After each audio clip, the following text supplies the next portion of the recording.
Hello you little tinkers, how are you doing? And tinkettes. Today I'm talking about the Great Awakening, I'm talking about the split, I'm talking about healing, bit of everything. I'll tell you all about it on the other side.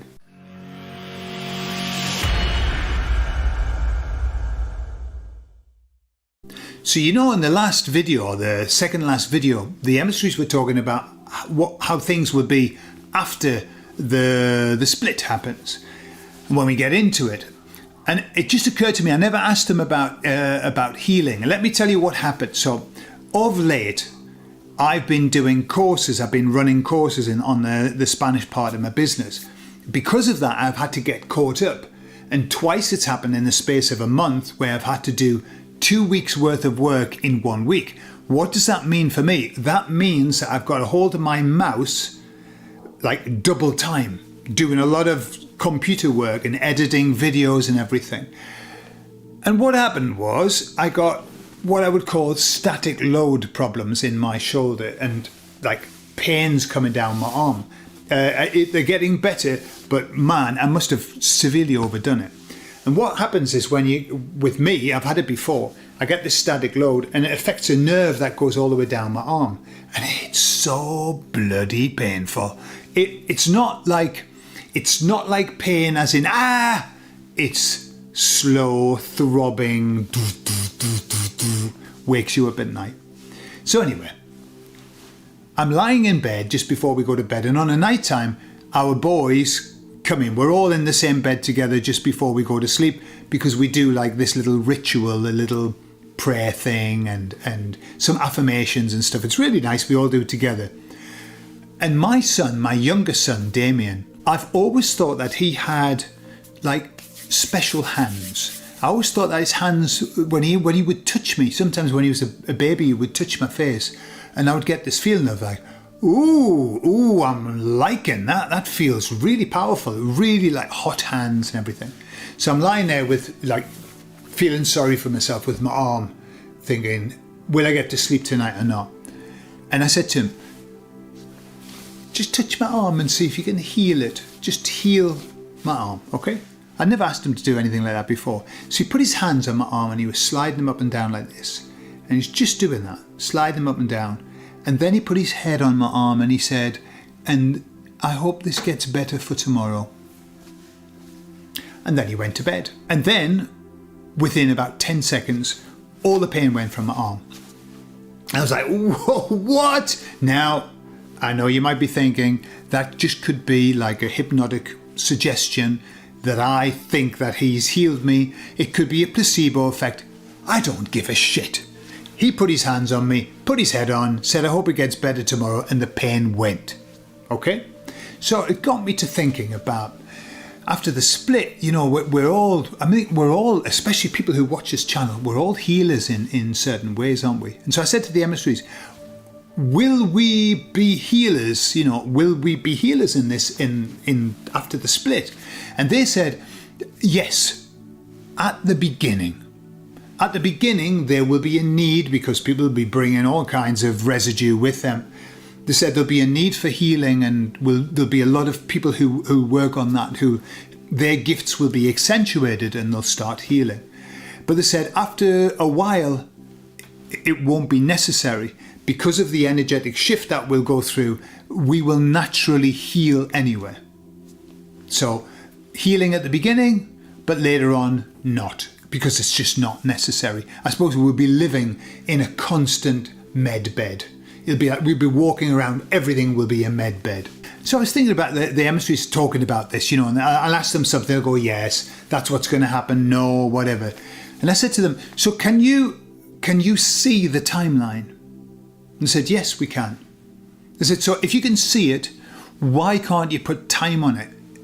Why I'm calling it a timeline, you know, and if you can see it, why can't you give us a time or whatever? And they said, because it's not a timeline like that.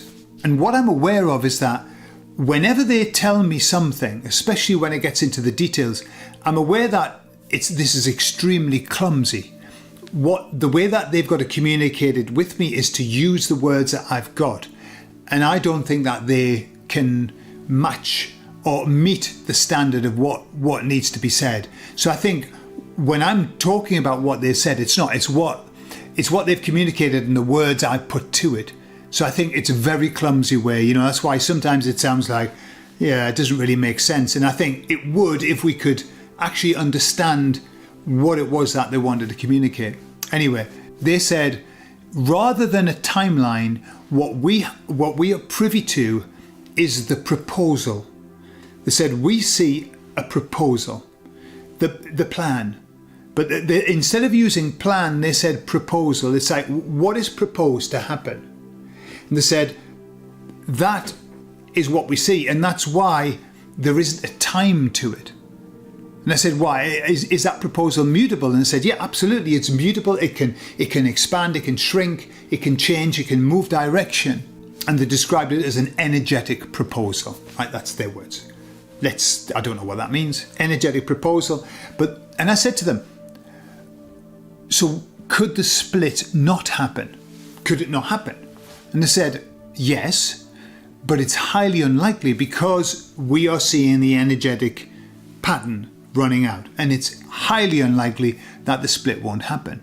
They said, right now, we have nearly got the majority of people made, and I'm going to talk about this in the next video. We've got the majority of people. They said, we're just waiting for the stragglers, okay? Just waiting for the stragglers to make a decision.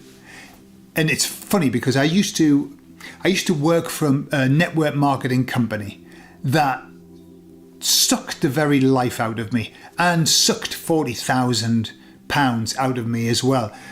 And what they would do was you had to deliver catalogues. You had to deliver catalogues, people would buy, and then you'd have to pick them back up. Of course, you would ask them to put them outside the door. Nobody did. And so when you went to pick them up, there was always about 20% of them that you didn't get. They were called the stragglers. And they give them that name. That name was a hypnotic suggestion, meaning virtually none. And yet, sometimes it used to be about half of your catalogues. But it just made you feel better when you said, I've just got to go for the stragglers. 75 hours later, you didn't have them even then. But the emissary said, the stragglers. The stragglers were just waiting for the stragglers to make their decision. And I said, okay then, what if they don't choose? What if they just keep refusing to choose? And they said, that will never happen.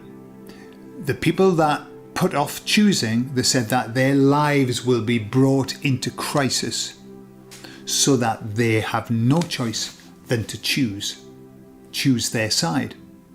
And so this shit is going to happen whether people like it or not. And so I'm sure, put your hand up if you know somebody who is struggling, if you know a straggler.